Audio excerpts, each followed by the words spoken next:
Wondery.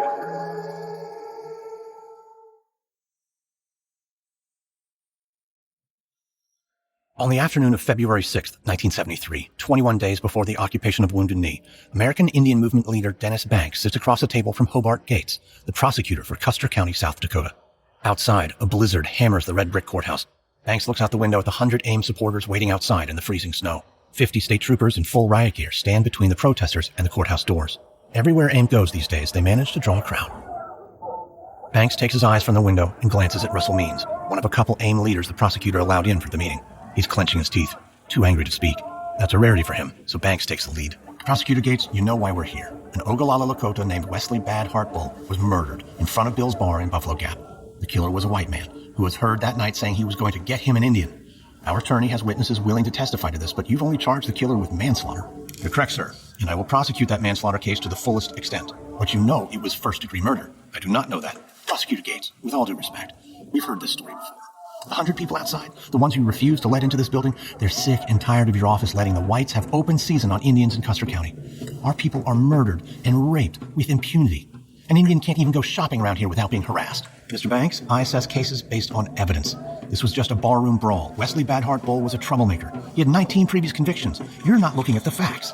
I already have all the evidence I need for the manslaughter case. A barroom brawl means a bloody nose. You have a body. That's murder. No jury in South Dakota would agree with you. Maybe no all-white jury. At that, Russell Means stands up from the table and stalks out of the room. The prosecutor leaves after him, but takes a turn down a different hallway. Suddenly, Banks hears shouting on the courthouse steps. A tear gas canister breaks through the window. Police rush in with clubs, coming straight for Banks and other AIM leaders. Banks jumps out of the broken window and into the snowy streets. He runs around to the front steps of the courthouse and sees a riot in full swing. A cop shoves a woman headlong down the courthouse steps. It's Sarah Bad Heart Bull, the mother of the murdered man. Bloodied Indians are running towards the building from the gas station across the street. Molotov cocktails fly through the air and burst into pools of fire on the courthouse steps. It's only been a couple of minutes, but Banks sees Russell Means in handcuffs. So much for diplomacy. The young people of AIM are undisciplined, hard to rein in, but Banks has to admit, it's good to see Custer, South Dakota on fire. American Scandal is sponsored by the new Audible original Bad Republican by Meghan McCain. In her debut audio memoir, Meghan McCain gives a first-hand look into the life of the conservative rebel and departing co-host of The View. You'll hear what it's like to grow up as the daughter of an American icon and to mourn his loss very publicly just 1 year into her tenure as co-host of America's most-watched daytime talk show. Her memoir also reveals how she handled attacks from the U.S. president and her thoughts on cancel culture, dating, and how our country treats new mothers. It's unsparingly honest, deeply relatable, and highly entertaining. Go beyond what you know about Meghan McCain from TV and your newsfeed. Visit audible.com/Bad Republican and listen now.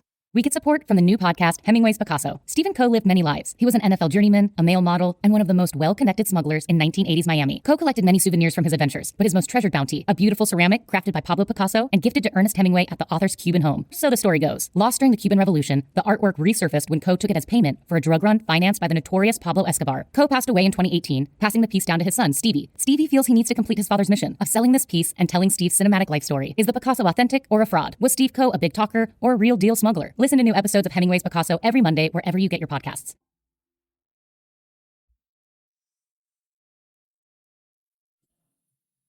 From Wondery, I'm Lindsey Graham, and this is American Scandal.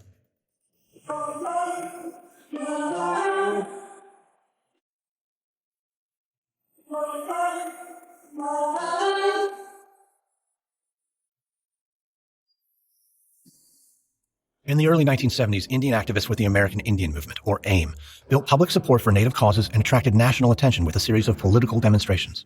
In the last episode, the militants took over the Bureau of Indian Affairs in Washington, D.C. The confrontation ended just minutes before bloodshed and made AIM a top law enforcement priority. Another conflict like the one at the Custer County Courthouse was inevitable. Each clash would fuel activists' conviction that they would only be heard through violence, a belief that would push them to make a stand at Wounded Knee. This is episode 2. We've bet with our lives.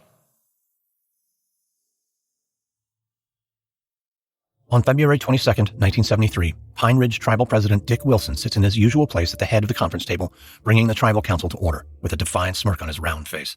Today is an odd day for Wilson. The Bureau of Indian Affairs has allowed him to preside over his own impeachment hearing. According to the BIA, he gets to set the entire agenda. He still can't quite believe it, but he's definitely going to enjoy it. Almost all of the district councils on Pine Ridge have called on him to resign. By now, he knows the complaints well, that he's favoring the mixed bloods in the reservation towns over the traditional Lakota who live in the outlying districts, that he's engaged in rampant nepotism by putting his wife, his brother, and his son on the tribal payroll, that he's made questionable land deals. But these are just the benefits of power, and he's the one who has it. Pine Ridge is as big as the state of Connecticut, and decade after decade, it's named the most impoverished area in the entire United States. Wilson's got too many mouths to feed to be precious about ethics. There are winners and losers in this world, and as president, he gets to pick them. And he's got a literal army of support. They're called the goons. And now people are saying that the goons are overstepping their bounds, burning dissenters' houses down. Well, people can't just run their mouths and expect there not to be consequences. The BIA thought the goons were a fine idea, a good step toward law and order on the reservation, and they gave Wilson $60,000 to outfit them. And there's more. People say he's violating civil rights by banning AIM supporters from the reservation. Well, the BIA thought that was a good idea too. They even wrote him a commendation. So confident that he has the full backing of the U.S. government, Wilson doesn't see the need to call any witnesses to his trial today. Instead, he's decided to show the council a movie, an 80-minute documentary by the John Birch Society that explains how all these people who talk about civil rights are really just communist infiltrators who hate American values. What more defense does Wilson need against AIM? They already tried to burn down the courthouse in Custer. They'll do the same to the government in Pine Ridge if they get the chance. That's what these people should be worried about. He nods to his supporters on the council, doesn't even bother to acknowledge his enemies. He calls the meeting to order, then starts the projector. Anarchy, the breakdown of law and order, a chaotic reign of terror, mob rule and rioting, the collapse of government authority. These phrases ring strange in the ears of Americans, and for good reason. Wilson watches triumphantly as the dissidents on the council leave the room in disgust. But he knows this won't be the end of it. AIM is going to come for him. It's inevitable. He won't make it easy on them. His men already have Russell Means in their sights. A few days later, on February 27th, Russell Means has been released on bail after his arrest for the riot in Custer a few weeks prior. The riot was news from coast to coast, and his bail was set at $35,000. But thanks to AIM's new national profile, they were able to raise the funds to spring him almost overnight. Now he pulls into the parking lot of the Sioux Nation Shopping Center in Pine Ridge Village, making a grocery run ahead of a busy evening. He knows it's a bad idea for him to be here, shopping in broad daylight. Since William concluded his sham of an impeachment trial, he's declared open season on his enemies. Means isn't even supposed to set foot on the reservation. Dick Wilson has threatened that if he does, he will personally cut Means' braids off. Wilson's had it in for Means ever since AIM took over the BIA in Washington, and Means admits the feeling is mutual. Mostly, they attack each other through the media. Means calls out Wilson's corruption and violence towards the traditional Lakota, and Wilson calls Means a city Indian, an outsider that no one on the reservation takes seriously. But Means won't be intimidated, and he needs to eat. He cuts the engine and walks through the parking lot toward the store. He has to admit that Wilson's words cut deep. He's an Oglala, just like everyone else in the grocery aisles, but he hasn't lived on Pine Ridge since he was 3 years old, when his parents moved the family to San Francisco so his father could get work in the shipyards. So yes, in that sense, he is a city Indian, but he's not disconnected from what it means to be an Oglala, though he's not immersed in that life either. When he visits Pine Ridge, he sees a world that he missed out on, a world he might never be invited back into. Dick Wilson's ban just makes it official. But then again, today might be the day that changes all that. Today, the years he spent fighting with AIM in cities across the country might make him a leader on Pine Ridge. The traditional Oglala chiefs are united against Dick Wilson, and they've invited AIM to a meeting tonight where they'll decide their next move. They haven't asked for AIM's help, not yet. But if they do, it will be the most important moment of Means' life, his chance to lead his people into battle. As he walks to his car with some bread and cold cuts, Means suddenly snaps out of his musing. He barely has enough time to recognize the two men rushing him before the first punch lands. It's Poker Joe Noble and Glenn 3 Stars, two of Wilson's most trusted goons. Means is a veteran of countless bar fights, so he drops his groceries and gets a good shot in on Poker Joe's gut. But the next thing he knows, he's on the ground next to his car, getting a steel-toed boot to the ribs. But then it's abruptly over. The men walk off, and Means smiles to himself. He's taken far worse, and the goons don't know what's coming for them tonight. Later that evening, Means sits in Calico Hall. It's a small community center not far from Pine Ridge, and it's packed. Hundreds of people inside and hundreds more milling around outside, waiting for news. The meeting has been going on for hours. Means finds himself forgetting his bruises as speaker after speaker comes to the front of the room to testify to Wilson's crimes. Women talking about their homes being firebombed by goons. Men describing the beatings that came in response to the slightest whisper of dissent, or waking to gunshots fired through their walls as their children slept. Pine Ridge has become a police state. Many point out with bitterness that the BIA and the FBI have refused to investigate any of these crimes, because the feds stand with Wilson time and again. At the same time, there is hope, expressed through regular breaks for drumming, singing, spiritual renewal. Means has never felt more like an Oglala. At the end of her testimony, a woman proposes that they sing the flag song. It's the anthem of the Lakota, composed by a Lakota veteran on his way home from World War I. On the one hand, Means finds it a strange choice, a song about the Lakota raising arms alongside the U.S. government. But it's also a call to action, and a call for unity, full of hope for the future. The men arrange folding chairs in a circle around the drum and begin.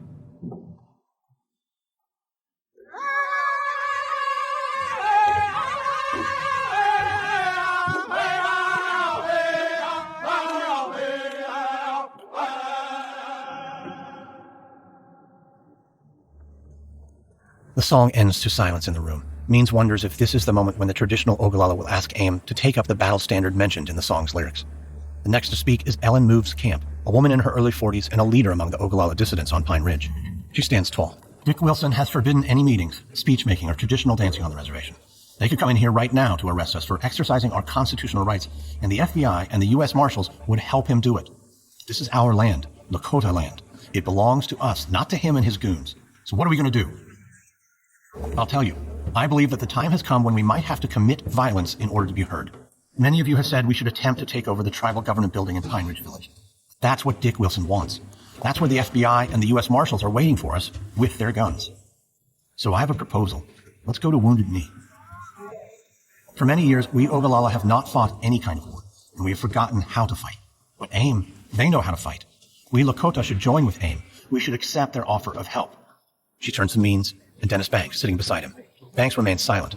They've already decided Means will speak for AIM at this gathering of his people. He rises and steadies himself, trying to contain his excitement. He wants to sound dignified when he speaks. Wounded Knee is the ideal place for this fight. If the Oglala and AIM join to take Wounded Knee, the entire world will be watching. This is our chance. Dick Wilson won't be able to get away with his crimes. This is what AIM was built to do. We've been fighting for years, standing with any Indian community that's asked for our help. Just say the word, and we will fight with you. Ellen Moves Camp makes her way from the front of the room to speak to Chief Fool's Crow, translating for him in Lakota. Means watches the old man's inscrutable face, trying to discern an answer. He sees the old man's lips move in response. Moves Camp looks pleased as she returns to address the room. Chief Fool's Crow says, "All my life I've been a man of peace, but now comes a time when we must fight for the survival of the Oglala Nation. Go ahead and do it. Take your brothers from the American Indian movement, go to Wounded Knee, and make your stand." In the small town of Fox Lake, Illinois, Joe Glennowitz was a hometown hero and 30-year veteran of the local police department. On September 1st, 2015, just 1 month from retirement, he was found dead outside an abandoned cement plant, shot in the chest twice at close range. While the town and Joe's family mourned his passing, hundreds of police officers launched a manhunt to find his killer. After weeks of searching, the lead investigator discovered chilling secrets about Joe, the local police department, and the village of Fox Lake. These were secrets that, once uncovered, would put the town in the national spotlight and haunt them for years to come. Wondery's shocking true crime podcast, Over My Dead Body, is back for a 3rd season with a story about corruption, betrayal, and the secrets of a fallen hero. Follow Over My Dead Body Season 3, Fox Lake, on Apple Podcasts, or you can listen early and ad-free by subscribing to Wondery Plus in Apple Podcasts or the Wondery app.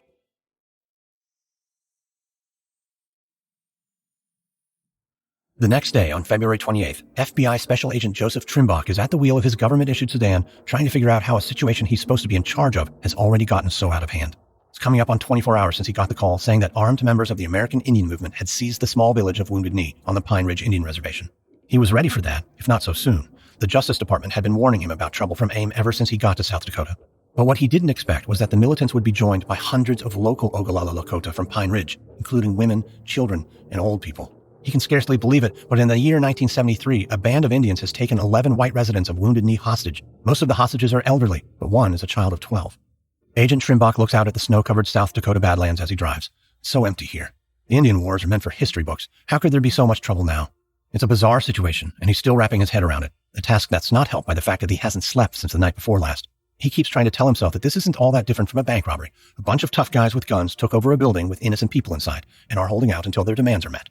But Trimbach is having trouble believing his own story. For one thing, this isn't a bank. It's a remote village. He set up roadblocks, but it's going to be next to impossible to keep militants from getting in or out. What's more, the militants have a complicated list of demands. They're calling for meetings with U.S. senators and the White House, and they're insisting that Dick Wilson be thrown out of office. And sure, Dick Wilson is a hothead, but he's also an elected government official. They can't just throw him out. That's not how democracy works. Trimbach can feel his pulse quickening as he nears his destination.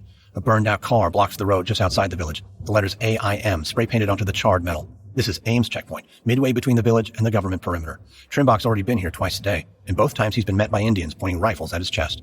So far, no one has agreed to speak on behalf of the occupation. But now Trimbach is scheduled to meet with an AIM leader named Russell Means, and he knows he's finally found the right guy.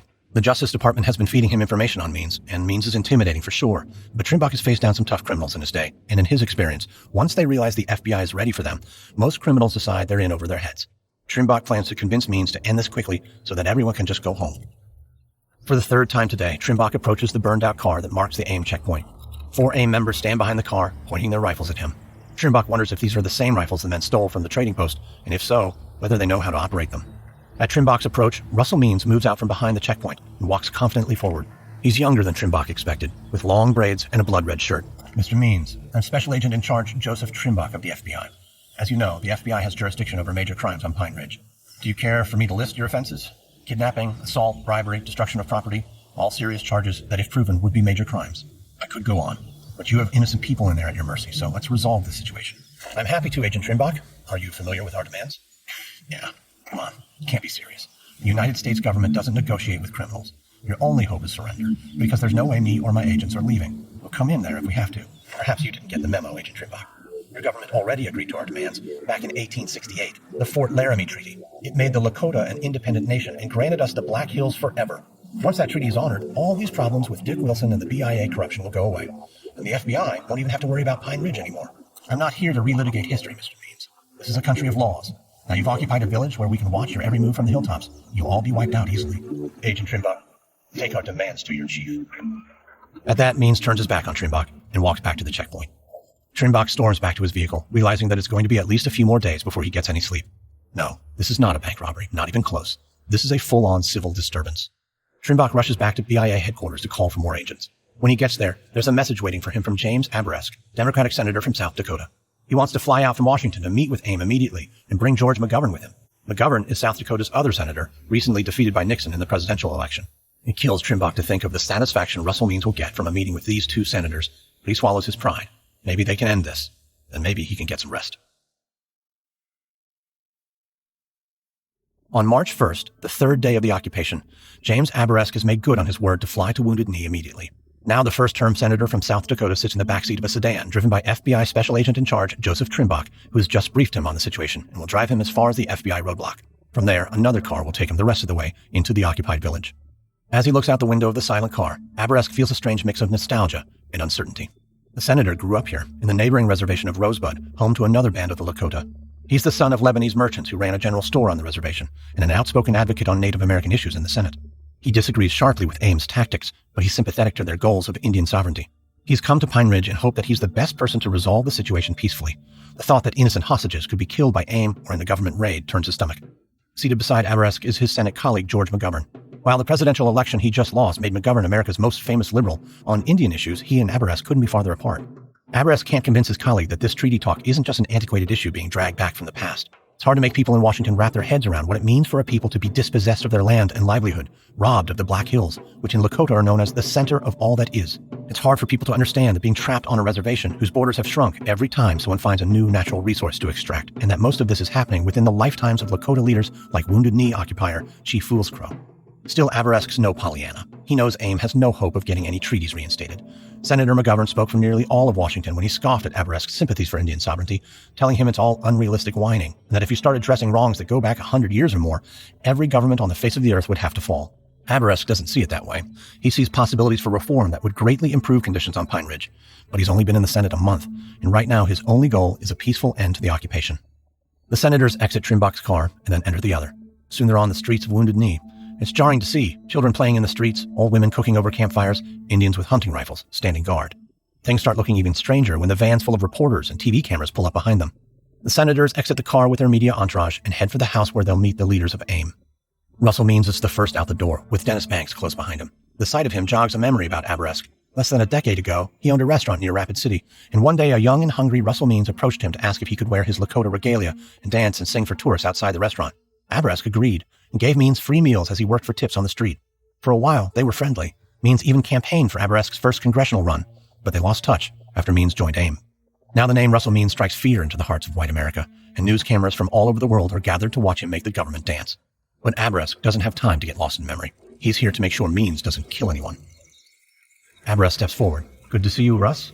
Could Senator McGovern and I perhaps see the hostages with the news media present? Means looks to Banks. Of course, Jim. We've got nothing to hide. The senators, Russell Means, Dennis Banks, and as many news cameras as can fit cram into the living room of the small reservation home. Aberesk gazes at the elderly hostages, looking stressed and tired but otherwise fine as they sit pressed together on the living room couches.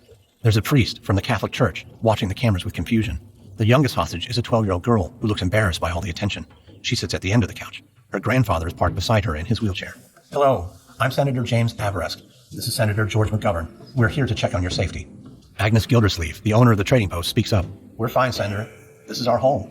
You can speak freely. Are you being held hostage? This is our home. We are not hostages. We're staying here to protect our property. This is all your fault, Senator. If you people had done something about their problems, they wouldn't be here today. I'm asking you in front of all the cameras here, do you want to stay or do you want to leave? We all want to stay. It's the Indians here that are the hostages. Because if we leave, you'll just shoot them all. Ames said from the beginning that we could leave anytime we wanted. Russell Means looks defiantly at the senators. He steps forward, and I'll say it again. These people can walk right out of here along with the senators, but they won't. These people didn't know we were coming to Wounded Knee, but now that we're here, they believe in our cause. Aberesk looks from one hostage to the other.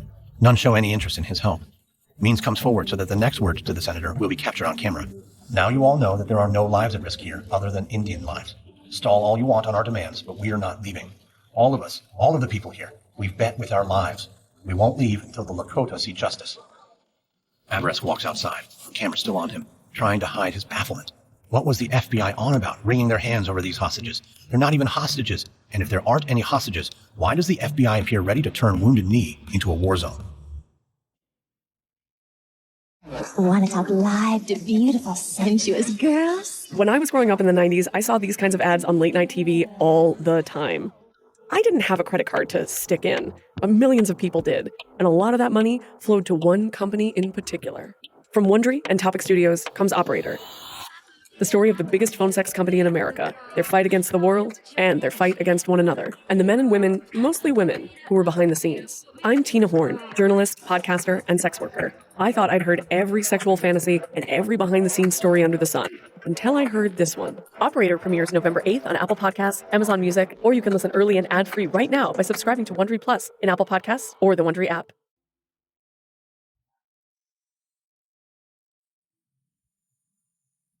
Early on March 3rd, the 5th day of the occupation, FBI Special Agent in Charge Joseph Trimbach walks one of the endless hallways of offices in Ellsworth Air Force Base near Rapid City. It's going to be a long trip back to Pine Ridge.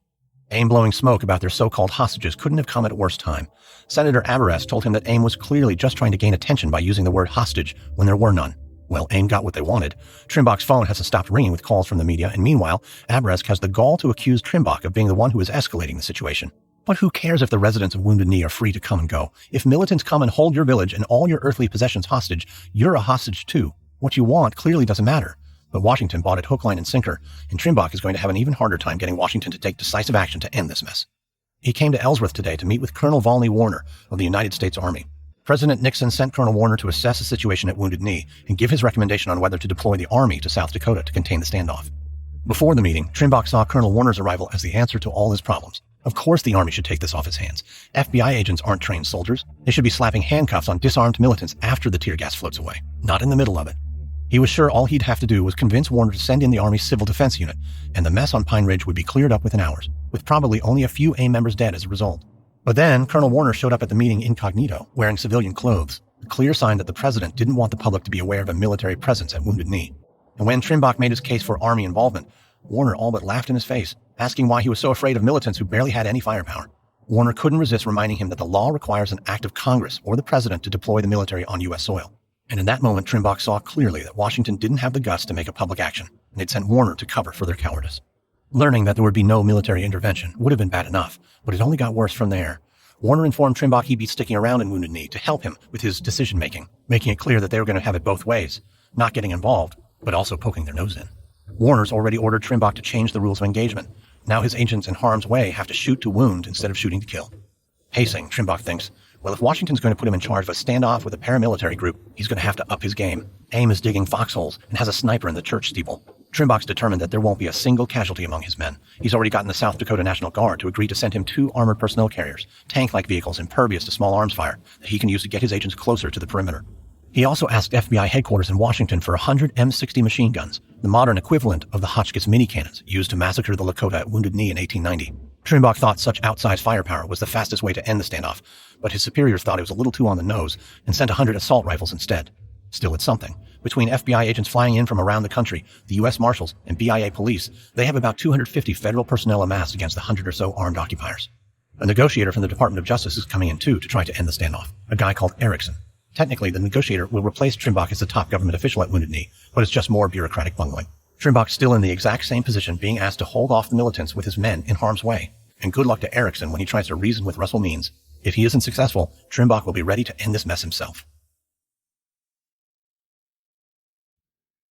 On March 5th, as the occupation enters its 7th day, Dennis Banks walks the stretch of road between the burned-out car at the AIM checkpoint and the growing forces roaming the federal perimeter about a mile and a half distant.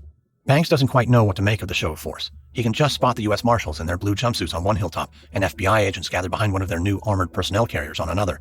The other day, he was in the church when it got buzzed by a fighter jet. All this for AIM and a few hunting rifles. It seems a little much. Then again, for all their impressive manpower, the feds can't completely seal off the 15-mile perimeter they've established around the village. Banks can still sneak people in and out under the cover of darkness to gather food and ammunition for the occupiers. Both sides now refer to the area between the AIM checkpoint and the federal perimeter as a demilitarized zone, or DMZ, a term popularized by the Korean War. Fittingly, a number of the AIM occupiers are veterans of Korea or Vietnam. Strange how they found themselves in bunkers again, looking out toward enemy lines. Since the senators left town, AIM bunkers have taken fire daily, usually just short bursts, but occasionally a sustained barrage. After each one, Banks and the feds get on the radio and accuse each other of starting it. It's incredible that no one has been shot, and it can't last. Just the other day, the FBI drove one of their armored personnel carriers through the DMZ and came to within 500 yards of an AIM bunker. They looked ready to attack. This is as the feds told the media point blank that they were keeping their guns miles away from the village, and they accused Means of being the unpredictable one. Luckily, one of the news crews caught the incident on film and called the FBI out on their lie. The feds backed off a bit after that, but it's taking all of Banks' efforts to reassure his people after close calls like this. Meanwhile, Dick Wilson is clearly getting impatient, which is distracting and dangerous. He's posted flyers inviting the white ranchers in the area to join him in wiping AIM out and boasts that he has an army of 900 men. Banks doubts Dick Wilson can actually marshal that kind of force, but he also doubts the feds would stop Wilson's goons if they got in their heads to overrun the village. As he comes over a rise a half-mile outside the village, Banks can't help but smile as he catches sight of his destination. Canvas teepee AIM set up in the middle of the DMZ where he'll meet with the Department of Justice to continue negotiations. Banks is keeping his expectations low. He doesn't think much of Ralph Erickson, the special assistant to the Attorney General, who's always sitting stiffly in the teepee like he'd rather be anywhere else on the planet. Everything out of his mouth is more of the same bowl. Banks talks patiently about treaties and the connection between injustices old and new. Erickson cites laws and regulations, like Banks is a misbehaving child back at boarding school. Banks reminds him that the treaties are legally binding too, and so it goes. One thing Erickson said last time really tickled him, though. It was about Dick Wilson. They told Banks that if they allowed one tribal government to be overthrown, the entire reservation system could collapse. And Banks said, that sounds great. Of course, they didn't find it funny. Today, Banks enters the teepee and sees Ralph Erickson sitting as usual with his suit and tie. Banks knows this bureaucrat would love to see him in jail. Life in prison is what he threatened last time. But is Erickson a man who would send the cavalry into Wounded Knee to kill him? Banks isn't sure about that. Just hours after his meeting with Erickson, Banks stands in a church pulpit, flanked by Russell Means and Lakota medicine man Leonard Crow Dog, AIM's spiritual leader. He holds a government proposal printed on Department of Justice letterhead with all 200 of the occupiers gathered before him. Everyone, I've called you here to read you a proposal from the United States government. The feds say we are all free to leave Wounded Knee without fear of mass arrest, but all Indians must surrender their weapons, and they say all males must identify themselves. They continue. There is no intent to punish persons unknowingly involved, but even if we wish to do it, we could not close our eyes to the criminal violations that have occurred. Amnesty is out of the question. Banks looks out at the crowd and is glad to see faces hardening at the government's words. Now you all know what I've been dealing with. And here's the last of it. The failure of agreement on a peaceful solution, after every effort on behalf of the United States government, has created a very dangerous situation. If the leaders of Wounded Knee are bent on violence, that is their concern, but I urge them now to send the women and children out of Wounded Knee before darkness falls tomorrow. Banks finishes reading and holds the paper aloft. Any of you are free to leave, but this is what we think of this offer. With that, Banks strikes a match and sets fire to the letter. The next day, Banks sits on the steps of the Catholic Church, watching the sun drop toward the horizon. Come sunset, the occupiers will have defied the federal deadline. They've made all possible preparations for an attack, burned the bridge over the creek to prevent the armored personnel carriers from coming in from the south, filled bottles and light bulbs with gasoline for Molotov cocktails, reinforced bunkers with pillowcases full of sand. Leonard Crow Dog smudged paint on the cheeks of every fighter, explaining to those who didn't grasp the significance that if they were killed in battle, the paint would signify that they were on their way to the spirit world with great honor. If the next few hours will be the last for the Indians gathered here, Banks supposes it's a fitting end, history repeating itself on the banks of Wounded Knee Creek. Next, on American Scandal, the Oglala defy federal forces by declaring the occupied village an independent nation. When the occupation inspires acts of rebellion on other reservations throughout the country, the White House tries desperately to contain the fallout. From Wondery, this is American Scandal. I hope you enjoyed this episode. If you did, subscribe now on Apple Podcasts, Spotify, Google Podcasts, Wondery.com, or wherever you're listening to this right now. If you're listening on a smartphone, tap or swipe over the cover art of this podcast. You'll find the episode notes, including some details you may have missed. You'll also find some offers from our sponsors. By supporting them, you help us offer this show to you for free. We'd also love to learn a little bit about you. Please complete a short survey at Wondery.com/survey. That's Wondery.com/survey. We'd love to know what you're listening to, what you like, and what topics we might tackle next. You can also find us and me on Twitter. Search for #AmericanScandal or follow me at Lindsay A. Graham. We use many sources when researching our stories, but we highly recommend the books Where White Men Feared to Tread by Russell Means with Marvin J. Wolfe and American Indian Mafia by Joseph H. Trimbach and John M. Trimbach. The Lakota flag song was performed by the Porcupine Singers from the Pine Ridge Reservation in South Dakota. And just a quick note about our reenactments. We can't always know exactly what was said, but everything in our show is based on historical research. American Scandal is hosted, edited, and executive produced by me, Lindsay Graham, for Airship. Sound designed by Derek Barons. This episode is written by Michael Canyon Meyer, edited by Casey Miner. Executive producers are Stephanie Jens, Jenny Lauer Beckman, and Hernan Lopez for Wondery.